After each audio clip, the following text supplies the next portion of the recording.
नमस्कार दोस्तों, आप सभी का स्वागत करते हैं यूके एसएससी क्रैकर में। तो आज की वीडियो में हम बात करेंगे जो विधानसभा सचिवालय का एग्ज़ाम है वो कब तक होगा, ठीक है, कितनी पोस्टें हैं। सबसे जो मेन रहने वाला है इस वीडियो में कि क्या सिलेबस रहेगा, ठीक है। जो सिलेबस रहेगा वो हर एक पोस्ट के लिए अलग अलग है, तो आपको वीडियो पूरा देखना है क्योंकि जो सिलेबस रहेगा आपका पोस्ट के वाइज रहेगा। तो आपने कौन सी पोस्ट चूज़ करिए उस हिसाब से ही आपका सिलेबस रहेगा। अगर आपने ग्रेजुएशन लेवल की चूज़ की है तो ग्रेजुएशन लेवल का, और 10th और 12th का रहेगा तो उसी हिसाब से आपका सिलेबस रहने वाला है। तो वीडियो पूरा देखना, ठीक है। तो सबसे पहले बात कर लेते हैं एग्ज़ाम डेट की, ठीक है।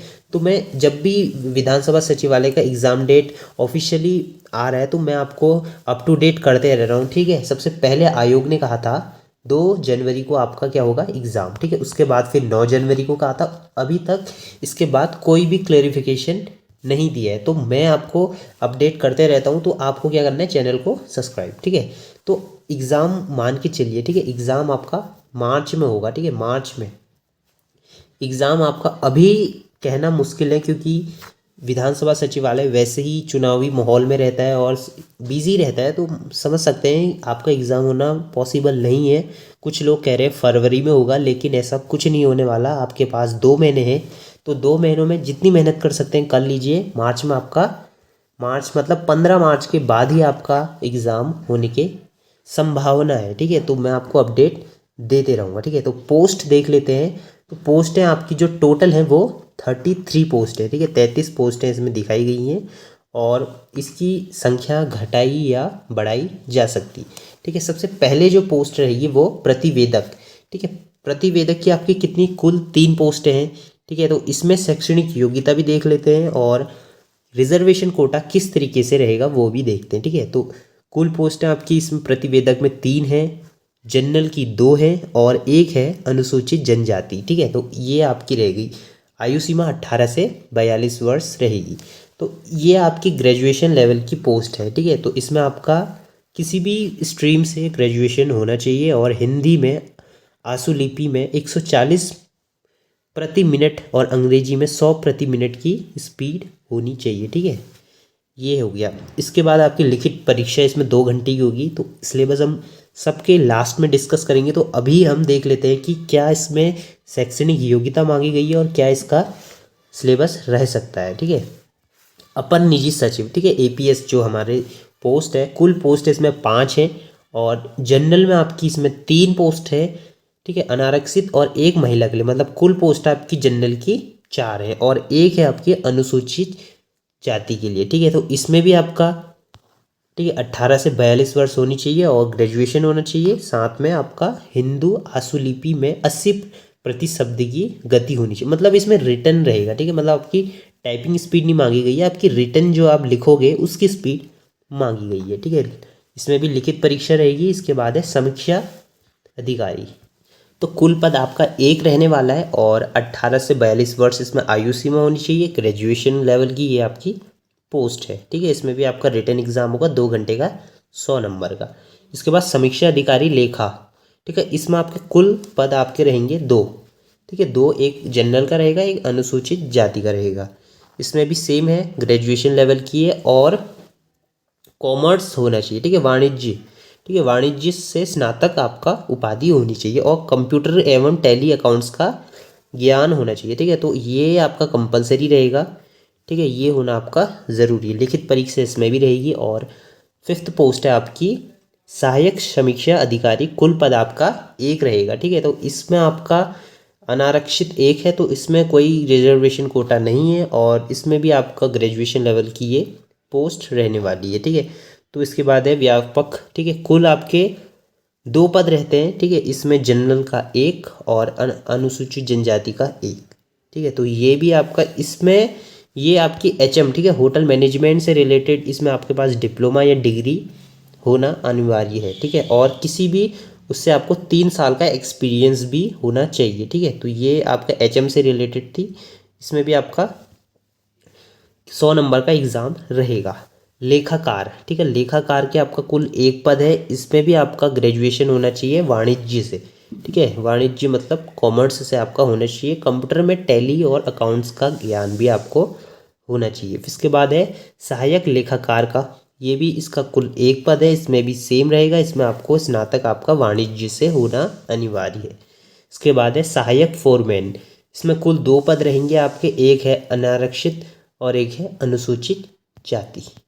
इसमें भी आपको क्या होना चाहिए, ये जो पोस्ट है आपकी 10th तक की, 12th तक है, ठीक है। तो ये पोस्ट आपकी 12th है, तो इसी हिसाब से इसका जो सिलेबस रहने वाला है, ठीक है। राज्य केंद्र सरकार द्वारा मान्यता प्राप्त हाई स्कूल परीक्षा या सरकार द्वारा समक्ष कोई भी परीक्षा उत्तीर्ण की हुई, ठीक है। तो इसमें आपको किसी मान्यता मतलब आईटीआई मांगी गई है, ठीक है। मेन इसमें क्या मांगी गई है, आईटीआई, ठीक है। तो आईटीआई आपके पास होना कंपलसरी है, ठीक है। इसके बाद सूचनाकार, सूचनाकार का भी एक पद है और इसमें भी आपका स्नातक अनिवार्य है और 3 वर्ष का आपका व्यवहारिक अनुभव मांगा गया है। कंप्यूटर ऑपरेटर, इसमें भी आपके पास 12th लेवल की ये पोस्ट है, तो 12th तक आपका होना चाहिए, ठीक है। और आपका टाइपिंग टेस्ट होगा, 4000 की डिप्रेशन होनी चाहिए प्रति घंटा, ठीक है। एमएस ऑफिस में आपका अच्छा ज्ञान होना चाहिए, तो इसका आपका एग्ज़ाम भी हो सकता है और लिखित परीक्षा आपकी 2 घंटे की होगी। कंप्यूटर सहायक, इसमें काफ़ी अच्छे पद है कंप्यूटर सहायक के, तो कुल पद आपके हैं, ठीक है, 5 पद हैं। कुल पद इसमें 5 दिखाए हैं, इसमें अभी 4 दिखा रहा है, तो ये देखते हैं।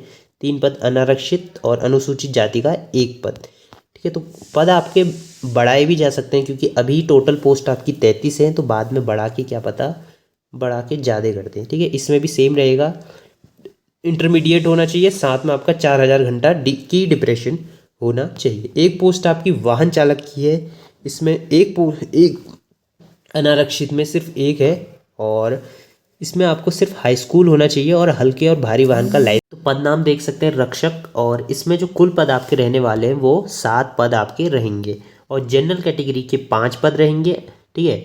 अनुसूचित जाति के 2 पद, ठीक है। तो इस तरीके से इसमें जो क्रम बन रहा है और आयु सीमा आपकी 18 से 42 वर्ष होनी अनिवार्य है, ठीक है। तो इसमें शैक्षणिक योग्यता आप देख सकते हैं 12th मांगी गई है और ठीक है, और इसमें थोड़ा आपका एनसीसी अगर है तो आपको थोड़ा सा प्रेफरेंस दी जाएगी और साथ में, ठीक है। तो इसमें फिजिकल भी रहेगा और फिजिकल में आपका जो छाती रहेगी वो, ठीक है, इतनी होनी चाहिए 78.8 और 83 फुलाने के बाद, ठीक है।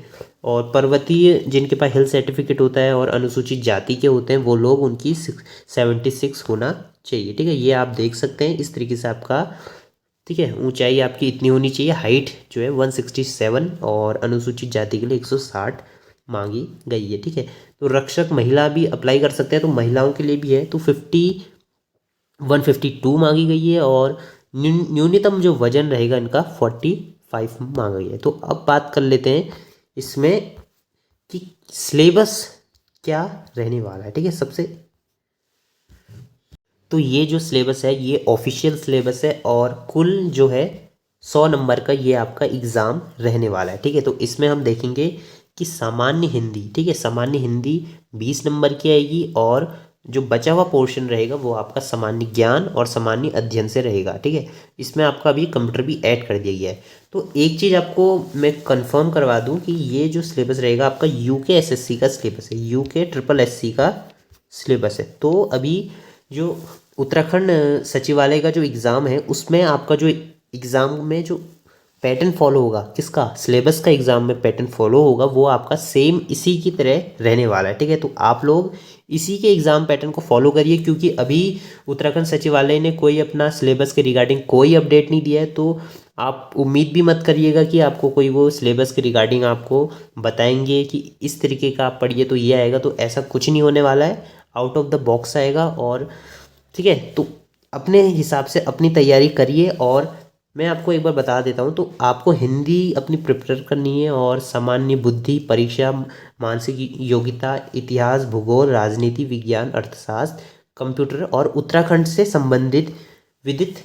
जानकारियाँ। तो उत्तराखंड का तो आपको आना ही चाहिए, क्योंकि उत्तराखंड का एग्ज़ाम है तो उत्तराखंड से रिलेटेड तो आपको आएगा ही, ठीक है। तो हिंदी में देख लेते हैं कि क्या क्या आ सकता है। और हिंदी में देखिए व्याकरण सबसे ज़्यादा आती है और व्याकरण आप पढ़ लीजिएगा, और कवियों के नाम और कोई मेन बुक्स होती हैं, ठीक है, ये आप देख लेना। और इसमें देख सकते हैं अलंकार हो गया, ठीक है, हिंदी में वर्णमाला, ये आप देख लेना। ये सभी आपके इम्पॉर्टेंट रहते हैं, क्योंकि हर एग्ज़ाम में जो कंपटीशन का एग्ज़ाम होता है उसमें इसी तरीके का लेवल आता है और हिंदी हमेशा पूछी जाती है। ठीक है, तो हिंदी साहित्यों के नेम जो है कबीर, सूरदास, तुलसीदास के जितने भी दोहे होते हैं तो किसने बोले, किसने क्या करे, ये आपको अच्छे से याद होना चाहिए। सामान्य बुद्धि परीक्षण, ठीक है, तो इसमें आपको जो टेंथ क्लास तक की मैथ से हल्की फुल्की वो आनी चाहिए, और रीजनिंग की एक बुक ले लेना है, रीजनिंग आप सॉल्व करिए, और सबसे मेन जो रहेगा वो आप प्रीवियस ईयर क्वेश्चन पेपर ज़रूर देखिएगा। ठीक है, ये आपके सभी जैसे कैलेंडर निकालना, ठीक है, कैलेंडर के क्वेश्चंस अच्छे आते हैं, और फैमिली ये रिलेशंस के क्वेश्चन आते हैं, और इस तरीके से काफ़ी क्वेश्चंस रहते हैं, और कुछ पहेली टाइप की होती हैं तो वो आप देख लीजिएगा। और इसके बाद इतिहास आपको, ठीक है, इतिहास के लिए आपको भारतीय इतिहास, सभी तरह का मध्यकालीन इतिहास, आधुनिक इतिहास जो काल रहेगा वो आपको आना चाहिए, और आंदोलन से संबंधित भी आपको पता होना चाहिए। ठीक है, तो ये आपका कुछ इस तरीके का सिलेबस रहने वाला है। और उत्तराखंड का संविधान आपको अच्छे से आना चाहिए, मतलब उसके बारे में मेन पॉइंट्स आपको पता होना चाहिए, और भारत का और विदेश का भूगोल भी हल्का फुल्का आप देख लेना, ये भी पूछा जा सकता है। ठीक है, पॉलिटिकल साइंस से आपको काफ़ी अच्छा नॉलेज होना चाहिए, क्योंकि इससे रिलेटेड ही आपका एग्ज़ाम में पूछा जाएगा। तो देख सकते हैं गांधीवाद और ये, ठीक है, सबसे मेन जो रहेगा इंडियन पॉलिटिक, ठीक है, अर्थ राज्य व्यवस्था जो रहती है वो आपका लोकतांत्रिक व्यवस्था, गणतांत्रिक व्यवस्था, ये आपको आना चाहिए। मौलिक अधिकार आपको आने चाहिए, क्या है मौलिक अधिकार, भारतीय संसद किस तरीके है, ठीक है, भारत का सर्वोच्च न्यायालय, ठीक है, ये आपका इम्पोर्टेंट रहने वाला है। राज्य एवं क्षेत्रीय दल, ठीक है, कितने दल हमारी पार्टी क्या है, कितनी सीटें कौन से राज्य में है, क्या है पंचायती राज, ठीक है, ये हमेशा पूछा जाता है, पंचायती राज से रिलेटेड क्वेश्चंस। उत्तराखंड पंचायती राज नियम कब लागू हुआ, क्या इसमें आते हैं, और ठीक है, इस तरीके से आप समझ सकते हैं कि क्या सिलेबस रहेगा। अर्थशास्त्र से संबंधित भारतीय आर्थिक व्यवस्था कैसी है, कहाँ कौन से व्यापार होते हैं, कहाँ क्या होता है, ये आपको नॉलेज में होना चाहिए। ठीक है, राज्य और राष्ट्रीय अंतर्राष्ट्रीय महत्व संपूर्ण घटनाएं, ठीक है, कौन सी घटनाएं कब हुई, मतलब करंट अफेयर्स आपका अच्छे से प्रिपेयर होना चाहिए। उत्तराखंड से संबंधित घटनाएं, ठीक है, तो उत्तराखंड संबंधित सभी सभी घटनाएं आपको आनी चाहिए। ठीक है, तो इतिहास हो गया, ठीक है, नदी नाले जितने हैं आपको पता होना चाहिए, कौन सी नदी कहाँ से निकलती है, उत्तराखंड की अर्थव्यवस्था कैसी है, उत्तराखंड की संस्कृति कैसी है, उत्तराखंड का सामाजिक व्यवस्था कैसी है, उत्तराखंड में शिक्षा, पर्यटन, ठीक है, धार्मिक स्थल, पर्यावरण, ठीक है, इस तरीके से आपको अच्छे से सभी चीज़ें याद होनी चाहिए। तो ये कंप्यूटर भी आपका आ सकता है, क्योंकि कंप्यूटर में हल्का फुल्का MS एक्सेल और MS एक्सेल हो गया, टैली हो गया, ये आपका पूछा जाएगा। तो कंप्यूटर की बेसिक नॉलेज आपको होनी चाहिए, तो कंप्यूटर में आप उतना फोकस नहीं भी करेंगे तो आपका काम चल जाएगा। तो मेन जो आपका सिलेबस रहेगा वो जो रहेगा यही कुछ इस प्रकार रहेगा। ठीक है, तो मेन आपको अभी जो प्रिपेयर करना है, ठीक है, एक आप बुक ले लेना लूसेंट, ठीक है, लूसेंट में आपको क्या है NCERT पूरी 6th से लेके 10th या 12th तक की पूरी मिल जाती है, वो आप पढ़ लीजिएगा। साथ में जो सचिवालय के क्वेश्चन, मतलब सचिवालय से रिलेटेड कि किस तरीके से काम होता है, कब गठन हुआ, कितने सदस्य रहते हैं, कौन चेयरमैन है, ये आप पढ़ लीजिएगा, इससे संबंधित आ सकता है। तो अभी आप लोग क्या करिए, UKSSC का सिलेबस फॉलो करिए, ठीक है, क्योंकि ये आपको और एग्ज़ाम के लिए भी हेल्प करेगा। अगर आपका सिलेक्शन हो भी गया या नहीं भी हुआ है किसी कारणवश, तो और एग्ज़ाम के लिए आपका जो सिलेबस रहेगा वो प्रिपेयर रहेगा। तो मिलते हैं नेक्स्ट वीडियो में। अगर कोई भी कमेंट है, कुछ भी आपको पूछना है, तो आप मुझे कमेंट बॉक्स में ज़रूर पूछें, मैं आपको ज़रूर बताऊँगा। तब तक के लिए बाय बाय, जय हिंद, जय भारत।